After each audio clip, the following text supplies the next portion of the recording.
friends. Welcome to Story Behind Podcast. This is the show for people who love hearing a good story and who believe the world could use more positivity. We're the team behind GodUpdates and God2, and we hope these weekly short stories will brighten your day.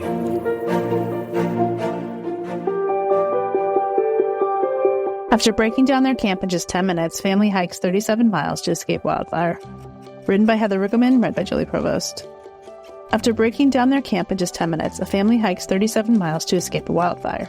They thought it would be 3 days of quiet, just the lake, the hush of pines, the tug of fish on the line, and the comfort of family gathered under canvas and stars. But sometimes the wilderness holds more than that beauty. Sometimes it holds the unexpected. Ann Weaver woke to the sound of rotors and the sight of smoke mushrooming like a storm rising straight from the earth.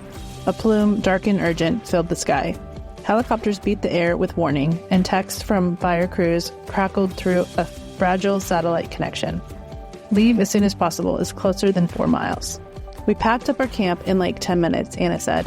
The ordinary mess of camp, blankets, pans, rods, shoes left behind. They left with only what they could carry. Their lives were on the line. A nursing student, Caleb Cantwell, admitted the truth at the moment. It just got more and more urgent and then deathly scary. Behind them, the Wildfire pressed forward, already consuming acres of the high Uintas wilderness near Bear Lake. Ahead of them stretched a trail that would take them more than 37 miles round trip, out of danger. They prayed with their feet one step after another.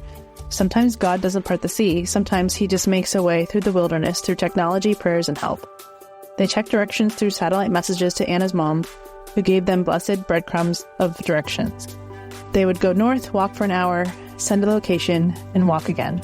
Anna said we would text my mom through the satellite connect, be like, where are we? Which direction should we go? And she would tell us, like north, south, east, west, and we would walk for another hour, send our location, and do the whole thing again. Every step was a miracle, every mile a mercy. While the wilderness went up in flames, the Weaver family walked out of the fire and smoke and into safety because God was with them, guiding, protecting, and reminding them that even in the fiercest flames, he is still faithful. When they finally reached the trailhead, weary but whole, they knew their story wasn't just survival. It was a miracle they made it out alive and a reminder that God walks with us through the fires. When you pass through the waters, I will be with you, and when you pass through the rivers, they will not sweep over you. When you walk through the fire, you will not be burned. The flames will not set you ablaze. Isaiah 43:2.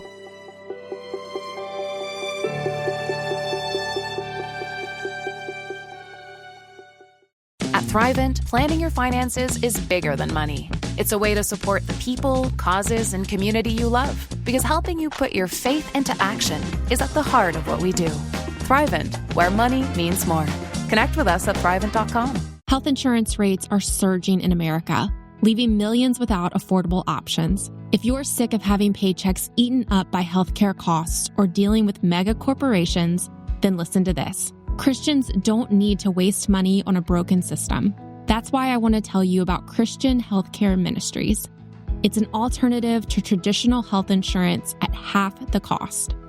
With CHM, fellow believers contribute monthly to help pay each other's medical bills. There's no enrollment period, so you can join anytime. And you aren't restricted to provider networks, so you choose the doctors and hospitals you want. It's that simple. CHM is not insurance. It's a ministry that puts faith into action. Feel the difference of financial support and biblical care from fellow believers.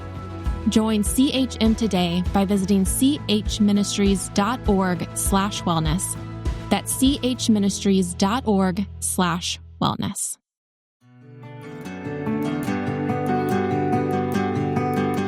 For 3 decades, he's marked every neighborhood birth with a hand-carved gift.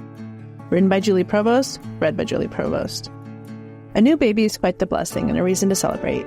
One man, Case Brinkman, the unofficial mayor of East Nashville, as some call him, has found a way to do so in his East Nashville neighborhood. For the last 30 years, he has placed something special in a friend or neighbor's yard after they've had a baby. Case grew up in the Netherlands and moved to Nashville in 1990. Family on both sides ran restaurants, so in 2011 he opened The Pharmacy, a European-inspired restaurant. Something his family always installed in him was to love your neighbors. In the Netherlands, we make sure if a baby is born, we put a big stork in the yard that everybody in the neighborhood knows that a baby is born there, he said. Case has brought this tradition to Nashville. He places a hand-carved wooden stork in the yards of friends and neighbors when they have a new baby. Each stork includes a line of new baby clothes as well. I knew about the stork generally. I had no idea about the stork in our lawn. This was a surprise to come home to, neighbor Larry Moskowitz shares with News Channel 5. He just welcomed a baby girl, Evelyn. The house next door also welcomed a new baby, a boy named Walker. Kay started this back 30 years ago after his son was born. He wanted to celebrate the good news that comes with welcoming a baby into your family, and he has been able to do just that, as well as fostering community in his neighborhood and city. It helps that we have people like Case around the neighborhood who keep the block together and unified, Larry added. And what a wonderful thing to do. God calls us to love our neighbors, and that's exactly what Case Brinkman is doing and has been doing for decades. We take pride in having good neighbors and good friends, he shares, and it shows, making this world a better place for those around him. Love the Lord your God with all your heart, with all your soul, and with all your mind, and with all your strength. And the second is this, love your neighbor as yourself. There is no commandment greater than these. Mark 12:30-31.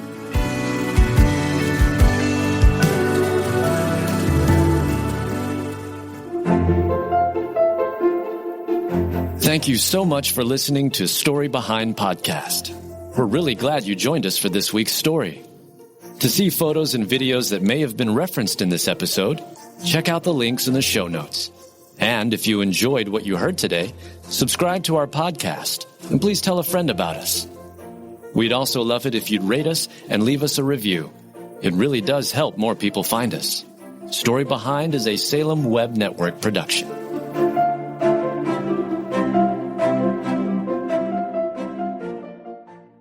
Hi, I'm Rachel Adams, host of the Love Offering podcast, where we explore how to live out the greatest commandment, to love God, love others, and even love ourselves. Each week, my guests and I share stories of how God's love transforms us and overflows into the lives of those around us. Whether through small acts of kindness or powerful moments of faith, we're learning how to make love our greatest offering. Tune into the Love Offering podcast, available on lifeaudio.com and all podcast platforms.